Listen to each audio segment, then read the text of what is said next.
6 qism.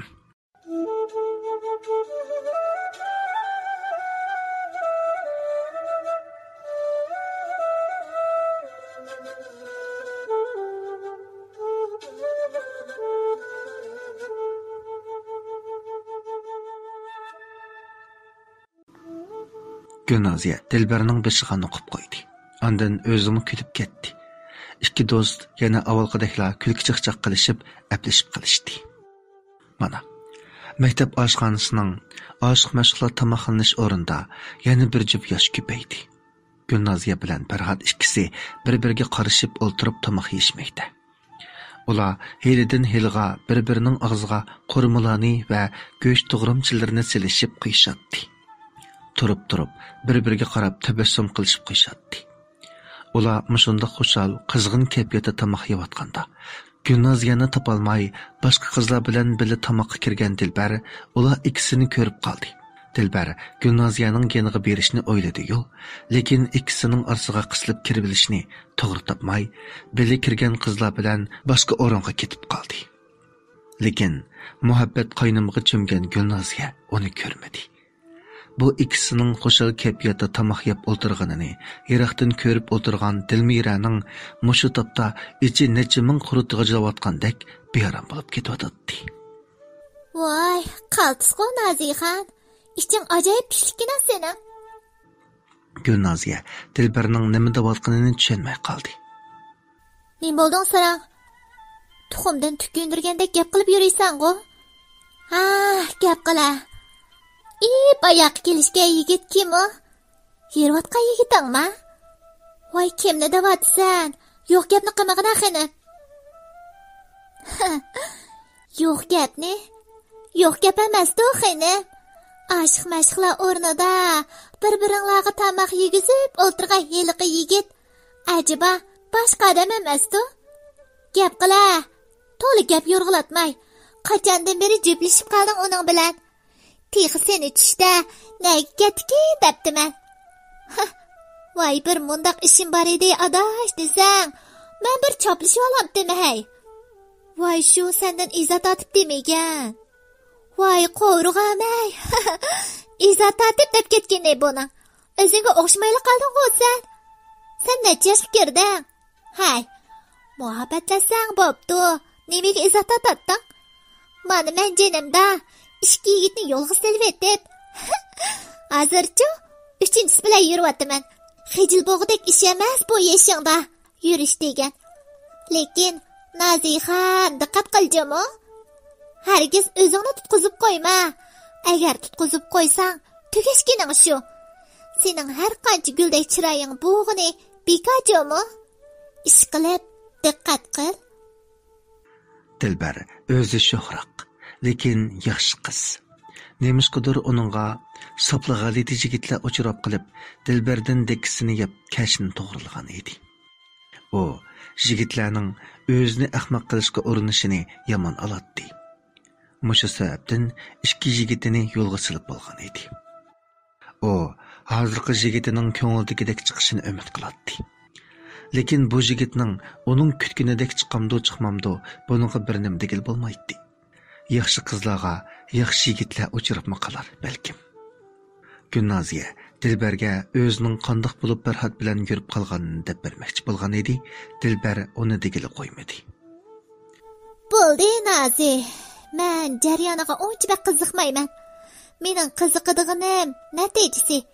Agar ishkinglar bir-biringlarni haqiqiy yaxshi ko'rsanglar, cho'qim oxirga chiqaringlar. Men bir yigit bilan yurib, shuning bilan to'y qilib, ömrümning oxirgacha shuning bilan yashab, uni ham to'njisi, ham oxirgisi qilsam deb o'ylaydim. Lekin hammish odamning o'ylagandek bo'lmaydi ekan. Bu haq ko'ngildagidek chiqmasa, o'zining nafsini o'ylab qarshi tarafning hissiyoti, keyingi taqdiri deganni o'ylabmi qo'ymasa, bunda xumsilar bilan umrni oxirga chiqarg'il bo'lamdi deysan.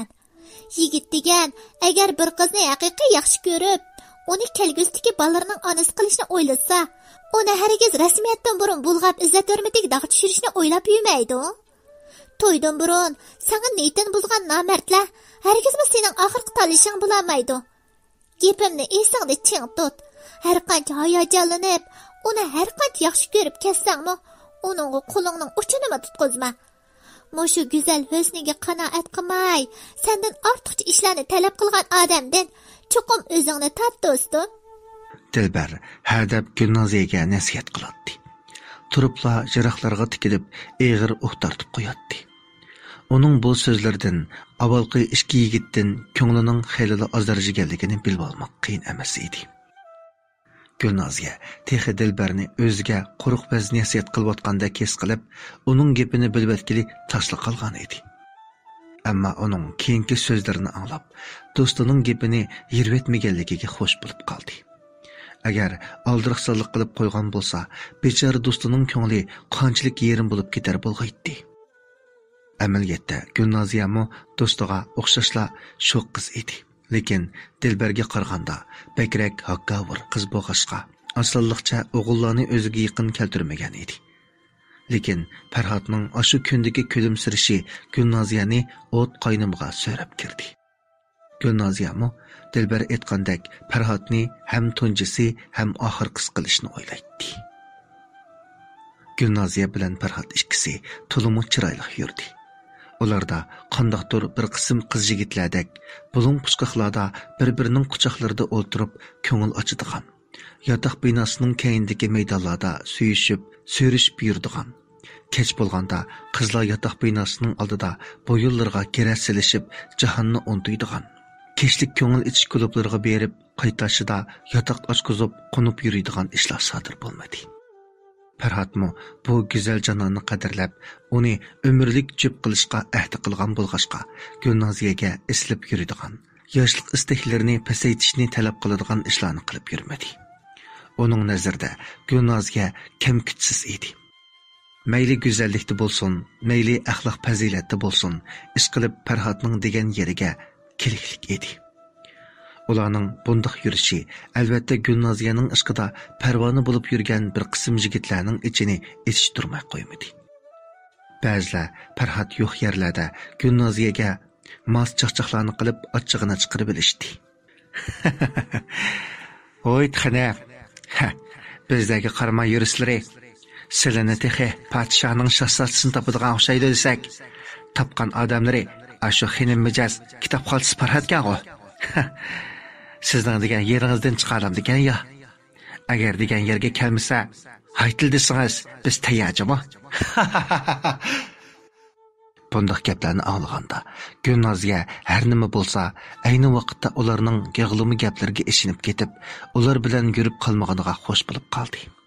Agar mushundiqlardan birariga ilinishib qolgan bo'lsa, ular Gulnoziyadek go'zalni bo'sh qo'yib darmedi.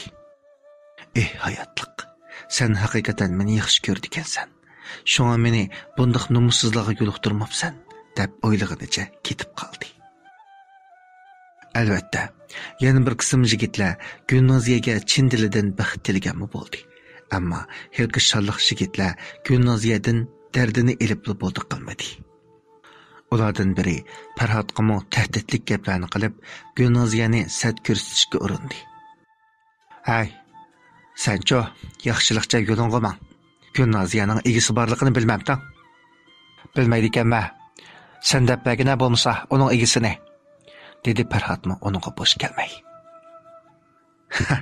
Maktabdagi butun odam Gulnoziyaning mening odamim bo'lib bo'lganligini biladi. Sen bayqush nada qolgansan deyman. Maktab güzeli Gulnoziyaning hikoyalari sening qo'lqonga yetmabdi ekanda.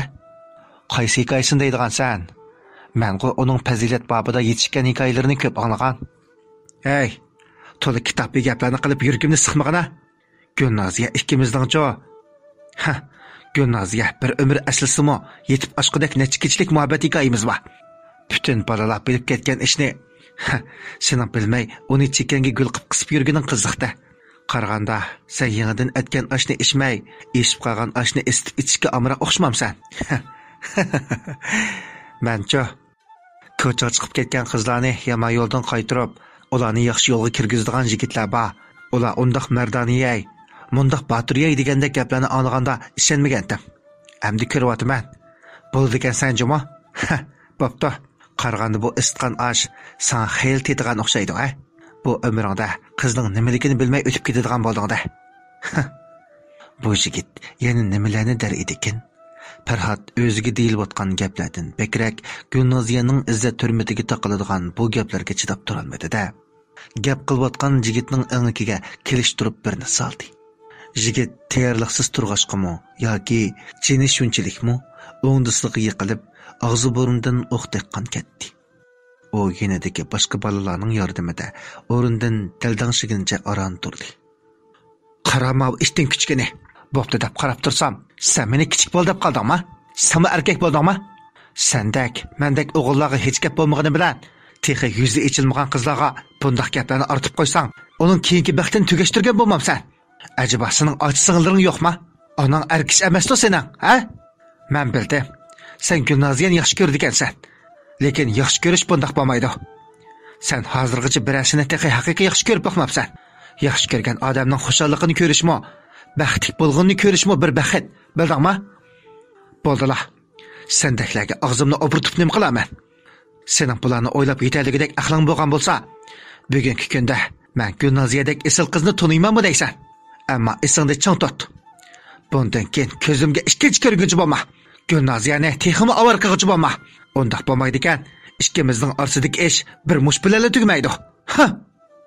Farhod shundoq deb demig'ini qoqqanicha mardona qadamlar bilan ketib qoldi. Yigit bo'lsa, og'zi burundagi qonlarni surtgach, Farhodning keyindan qarab qoldi. Uning ko'zlarida abaqa ko'kamilik, masxara ko'rinmaydi. Tayoq yegan chog'dagi g'azabmi ko'rinmaydi. Yigit shu topda o'zida azaldan ko'rilib boqmagan bir tuyg'uning asta-asta badaniga taravotganligini his qildi. Ammo damonliqqa u buning qandoq bir tuyg'u ekanligini angramay qoldi. Farhod aslida yumshoq tabiatli yigit edi. U hozirgacha bir kim bilan qo'l ko'tarib urushgan emas. U odatda so'zman bo'lg'achqa boshqalarning gap bilanla bir taraf qila oladi. Lekin bu yigit gap ta'sir qildiganlardan emasdek qiladi. Agar u Gulnoziyaga nisbatan unda haqoratli gaplarni qilmagan bo'lsa, balkim yana burunqidek bir taraf qilar edi. Ammo bugun amal bo'lmadi. Bu bir hisobda yaxshi bo'ldi. Ba'zilar haqiqatan yo'l berganini bilmasa, buningga nima amal? Odam hamisha kelidan yumshoq o'tadigan umid ichib yurgil bo'lmaydi ekan. Ba'zida so'ngaklarni yutishga majbur bo'ladi ekan. Farhod bu qitimqi jidaldan keyin Gulnoziyani texmi bek qo'g'dimisi bo'lmaydiganligini his qilib yetdi. U butun vujudi bilan Gulnoziyaga bog'lanayotgan mushu kunlarda Gulnoziyami Farhodning cho'qing'uchi qizlari tarafidan haqoratlanayotdi.